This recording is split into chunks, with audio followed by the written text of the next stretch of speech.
It is Thursday, and it is very fitting considering my car was completely iced over this morning that I'm going to be continuing to talk about Fenris today. The world which spends over half of its year locked in ice. We started yesterday talking about the geography and kind of the key locations on Fenris, of which there are not a great deal because with the seasons being as they are, a lot of places come and go. But there are a few steady points to use as navigation aids, so I did want to kind of cover those off. Today, I want to continue down that, but as I am on the move today, I won't be just listing through a bunch of locations, kind of like I did yesterday. I want to today talk about one specific location and the people who live there, because it is kind of a big one, and that is the Isle of the Iron Masters. Now, paradoxical in a number of ways. First off, in the fact that it's not actually an island, which is confusing to those of us living in this world. But if you bear in mind the fact that Fenrisians don't really have a term for land that is not an island. If there's land there, it's an island, because their world is surrounded by water the vast majority of the time, and they don't have anything big enough to qualify as more than an island. Except, in fact, the place that we're talking about now, but it's either the Isle of the Iron Masters or just the Iron City. And it is, in fact, the only city on Fenris. The Isle of the Iron Masters is actually situated at the base of the Spine of the World Mountains. So, were you to sail north towards the Mountains of the Gods, you would first reach the shores at the Iron City. Anyone wishing to go into the Spine of the World, into the mountains where the gods dwell, you would come through the Iron City to do so. And the other thing that's special about the Iron City, or the Isle of the Iron Masters, is the whole iron thing. This is, as I've said before, a Stone Age culture. The Space Wolves do not make permanent settlements. They do not have forges. They do not have the knowledge or ability to smelt metals, except in this one place. And as ancient legend has it, in order to allow survival on the planet, the gods decreed that there was one safe haven for those who would forge better tools for their people. So the Iron City remains above water level at all times. During the summertime, it has a lovely bay in front of it, and ships can come in and dock and come into the Iron City. During the winter, they have a huge skating rink. What else am I going to say? It's all ice. But yeah, these guys know the secrets of forging iron. These are the only people on the planet who can make metal weapons. That's important, because metal weapons are good. They break a lot less than stone weapons, and they're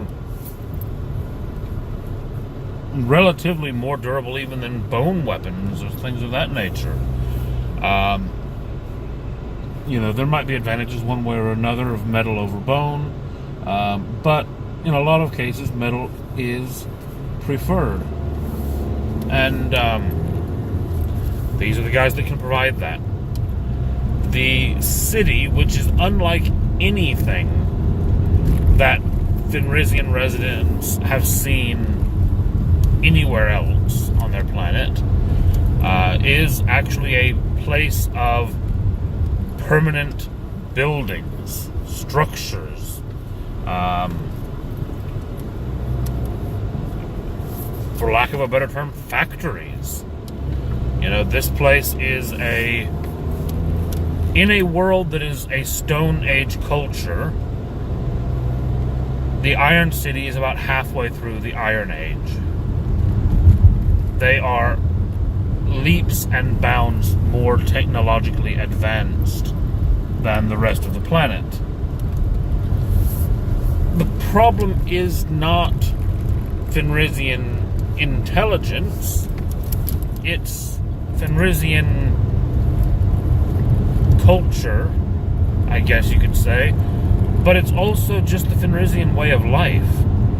Like I said, these people don't settle down long enough to set up a forge and start beating on metal. They're taking the weapon that they've already got and beating an animal for food. Or they're beating another tribe for defending their land or taking other land. The Fenrisian way of life does not afford itself to being a crafter, except in this place. So basically what happens is that the Iron Masters do not produce food, they do not fish, they do not hunt. They're the only Fenrisians that do not do those things. And instead of hunting for themselves, they trade. Everyone on Fenris knows if they want to trade in metal weapons, they take food, they take skins, they take whatever they have to the Iron City. Everyone on Fenris provides for the Iron Masters in exchange for better weapons. That's pretty much what it comes down to. The Iron Masters, knowing that they're not hunters, knowing that they are the only non-predators on the planet, they never leave their city. They do not leave. You could not drag them out. But everyone else comes to them. And there we have it. That's all for today. I just wanted to cover off the Iron City, the Isle of the Iron Masters, and kind of the cultural impact that it has.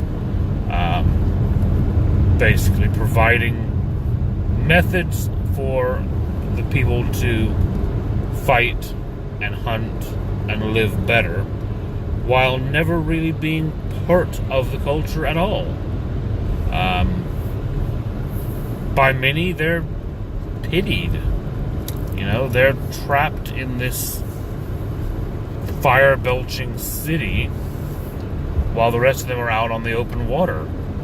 Now, by some, they're also envied because they have a stable place where they don't have to constantly wander. But whatever people feel for them, the place they have has been given to them by the gods. No one would ever think of trying to take from the Iron City. It's just not done. And even if it was done, these are the guys that make the weapons. These are the guys that have the weapons. And in fact, they even have some rudimentary firearms, although they never sell those to outsiders. It's very much a power balance move. Fenris is a controlled environment. That's key to remember. It's a cultured stability. Fenris is not evolving because the Star Wolves don't want it to evolve. You know, they could very easily swoop down, kill off a bunch of predators, build some high-tech boats with better housing, and say, here you go, everything's going to be easier from now on. But what kind of warriors would that make? I'll leave it on that. Like, subscribe. I'll be back tomorrow with a Disney video. I know I missed out last week, so I'm going to try to cover 2 tomorrow and catch up on it. And until then, have a great day.